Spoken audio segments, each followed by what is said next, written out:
Top singer വേദിയിൽ ഇന്ന് ആദ്യ ഗാനവുമായി എത്തിയത് ശിവശങ്കറാണ്. 2001 പുറത്തിറങ്ങിയ ഉത്തമൻ എന്ന ചിത്രത്തിലെ പാലാഴി തീരം കണ്ടു ഞാൻ എന്ന ഗാനമാണ് ഫേവറേറ്റ് സോങ്സ് റൗണ്ടിൽ ശിവശങ്കർ പാടിയത്. കൈതപ്രം ദാമോദരൻ നമ്പൂതിരിയുടെ രചനയ്ക്ക് ജോൺസൺ മാസ്റ്റർ ഈണം പകർന്ന ഈ ഗാനം ആലപിച്ചിരിക്കുന്നത് ദാസേട്ടനാണ്.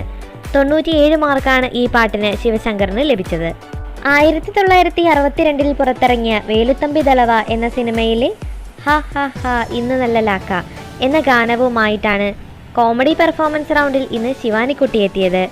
അഭയദേവിൻ്റെ വരികൾക്ക് പാർത്ഥസാരഥി ഈണം പകർന്ന ഈ ഗാനം ആലപിച്ചിരിക്കുന്നത് KP ഉദയഭാനു, KP റാണി എന്നിവർ ചേർന്നാണ്. കോമഡി റൗണ്ടിലെ ഈ തകർപ്പൻ പെർഫോമൻസിന് ശിവാനിക്കുട്ടിക്ക് ലഭിച്ചത് 100-ൽ 100 മാർക്കുമാണ്. 1976 പുറത്തിറങ്ങിയ പിക് പോക്കറ്റ് എന്ന സിനിമയിലെ പളനിമല കോവിലിലെ പാൽക്കാവടി എന്ന ഗാനമാണ് ഡിവോഷണൽ സോങ്സ് റൗണ്ടിൽ ഇന്ന് അർജിത് കുട്ടി പാടിയത്. പാപ്പനംകോട് ലക്ഷ്മണന്റെ വരികൾക്ക് MK അർജുനൻ മാസ്റ്റർ ഈണം പകർന്ന ഈ ഗാനം ആലപിച്ചിരിക്കുന്നത് P ജയചന്ദ്രനാണ്. 98 മാർക്കാണ് ഈ പാട്ടിന് അർജിതയ്ക്ക് ലഭിച്ചത്.